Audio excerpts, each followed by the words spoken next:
Hey people, guess where I am? I am at the top of Sun Mountain for what is very likely to be my last run of Sun Mountain before we move to Albuquerque. It's not impossible that I might get up here one more time this coming week, but we're moving on Friday, so I'm kind of gathering my last loving views of this amazing place. This has been my ritual for so long. I don't know what I want to do without it. I'm sure I'll find beautiful places to run in Albuquerque, and I'm sure I'll be back to Santa Fe and do this mountain again. But having it, under 10 minutes away from our house, that's a new thing. Not having that is going to be a new thing. So yeah. It's a gorgeous day for it. Nobody else on the mountain. Perfect last run. And there's something I've been mulling over, and I've been actually kind of hesitant to share it on this post, but I'm going to share it just because it's what's going on for me. I finished David Hawkins' book recently, and one of the chapters towards the end, he talks about there's a physician who heals himself of what sounds like just a litany of illnesses, litany of conditions, dozens of them. And I could never quite make out whether the physician he's talking about is himself, but actually it kind of seems like it's not. It seems like because then he describes his own journey at the end of the book, and it's not quite like what he's describing when he's talking about this physician who heals himself. But anyway, both in his own case and in the case of this physician, he talks about healing himself of a variety of issues, healing themselves of a variety of issues. And, this is something that I've been totally convinced is possible for a long time. I've had a sense of health and well-being, and just like the health of the body as being something that is actually very much under our control, and very much, it's something that we can engage with very directly through how we use our energy and how we ultimately use our psyche. David Hawkins talks about, like, when symptoms really persist, a lot of times maybe there's a karmic thing there. There's some lesson coming through, or some way in which that illness is instrumental to our evolution. But the upshot of it is in alignment with what I've heard from virtually every other doctor or physician or healer that I've ever been in contact with, which is that ailments are not our enemy. Ailments are our friend. On the deepest level, they are our friend. Whether it's, symptoms clearing the body of toxicity or pathogens, and we treat the symptoms and thereby suppress our own body's cleansing mechanism, or whether it's that on a spiritual level, what is happening to us on a deep level through the experience of an illness is actually beneficial to our evolution. Whatever level you kind of take it on, ultimately, all ailments are actually our friend in some hard to always see way.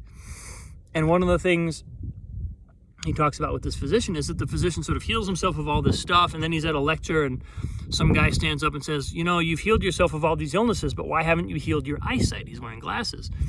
And the physician says, well, that's interesting. I never thought of it that way. I never thought of eyesight as being impaired eyesight as being an ailment. I always thought of it as just being a condition of the shape of my eyeballs.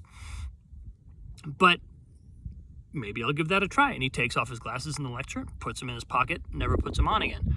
And he says for the next 6 weeks, it was like he just had to feel into what was coming up. And he said he could feel, what he said was his experience was every time he, every time he was anywhere, all the time, what he needed to see, he was able to see at the moment that he needed to see it. And that, to me, is such a beautiful kind of encapsulation of the spiritual journey as well, because ultimately that's literally that's all that's ever true on the deepest level. And so that he would that this person was conscious enough to have that recognition of what was happening just in his physical eyesight is amazing.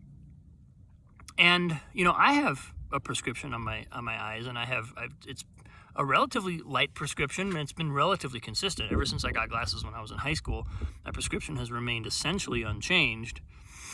But I've always wondered, would my eyesight heal itself if I tried, if I gave it a chance to?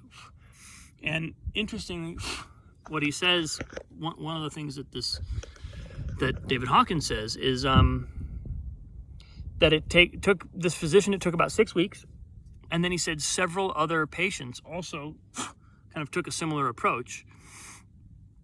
And it took uniformly 6 weeks for eyesight to basically return. And in that process, there was a lot of feeling into things and a lot of just the experience of not being able to see, or being frustrated by not being able to see, brought up a lot of feelings. And once those were processed, eyesight returned. And the kind of recognition, the revelation on everybody's part was, we actually don't see with our eyes, we see with our mind. And again, this rings so true to me, so completely true. And I've been kind of struggling with it because I've been thinking, so basically when I read this about 5 days ago, on Sunday, I think, last Sunday, 6 days ago, I was like, all right, I'm trying it. Took off my contacts. I have not worn contacts for the last 6 days. I've driven, been on the highway. I've felt very completely confident everything I've done so far. Night driving, haven't done that yet. Not sure how I'd feel. But what I bump up against as I take this on is, can I actually do this? Can I actually heal my eyesight? Is this something that actually can happen to me? I know it can happen to these magical people in the books that I read, but can it happen to me? And I think that's why I was hesitant to share it, because I was like, am I going to actually tell people that I'm trying this? It seems kind of weird. Seems kind of crazy, potentially unsafe. And and then I bump up against things like, well, what if I have to, play some music in the next 6 weeks that I need to read? Because I sit at the piano now. I can play piano just fine, but I can't read music well. I couldn't sight read music with my eyesight the way it is. And then the question, of course, arises, well, is that what I need to see? Is that what I need to do? Maybe not. Maybe my eyesight as it is actually reveals more of my next step in my evolution than putting on a pair of contacts and just kind of ignoring that deficiency, ignoring that characteristic of the way that my eyes perceive the world. And ultimately, if I take David Hawkins at his word, the way my mind perceives the world, not just the way my eyes perceive the world.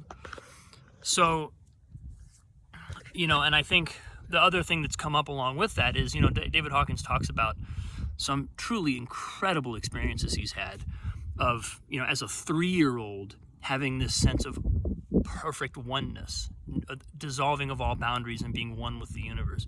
As a teenager in high school, he was out on a paper route and got stuck in a snowstorm, and basically he got hypothermia, and essentially I think his body probably died. He might have flatlined for a little while, and then his dad shook him awake. But while he was frozen, he just had this sense of perfect oneness. All fear of death disappeared. Later, when he was in the war, he had no fear of death. He had tons of brushes with death, no fear of death. But he has these, and then he talks about his enlightenment over the course of his later life. Spectacular experiences. And the thing that I've always felt is, well, I know this is true. I know. I hear those experiences, and my consciousness instantly knows this is true. I've had a sense of that oneness of consciousness since at the very latest college, but maybe more like high school, middle school. I've had this sense of just an intuitive grasp of the fact that awareness is oneness. And when I was in philosophy class in college, it was like so obvious to me, and the way that, you know, I could instantly sort of like lens in on what a philosopher was saying when it came to these domains, because it was always very obvious to me. But I've never had that experience, or at least I've had some very powerful experiences of oneness in meditation and whatnot, but I've never had kind of quite what David Hawkins describes. And so then I go, well, am I really that kind of person? Do I have that level of access to oneness? Can I heal myself on that level? You know, what if I'm not that gifted, you know, or what, like, that's what comes up for me. And I think what's been coming through for me in the last day or so, which is where I've kind of landed, and it's a beautiful feeling to have kind of come to, is, you know, I am where I am, and I have the understanding that I have. I have a grasp of these matters. I've known that I have a kind of resonance with this space and this presence.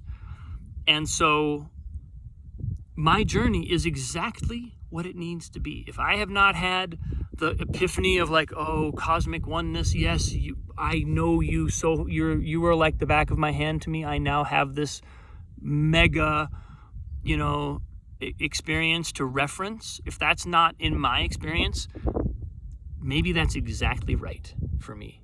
Maybe I'm exactly where I need to be, and I'm exactly on the journey where I need to be, and I can see as well as I can see this process. I'm looking at exactly the right range of vision for where I am in this process. And I think that's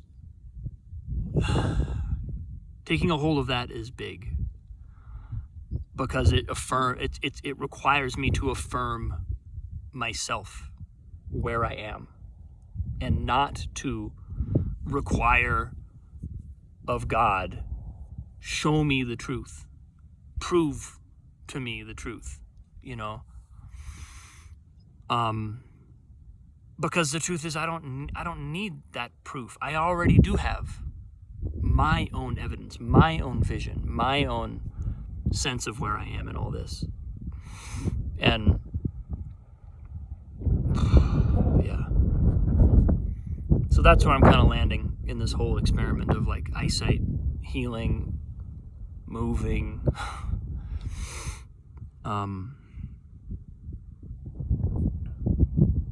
But yeah, I think that's the lesson, and that's the lesson that I impart to my students. You know, you are exactly where you need to be. That's exactly what I try to impart to Annalise. And that's the ultimate truth. It's the obvious truth. As soon as we start to listen to our own life, it's the obvious truth. It cannot be otherwise.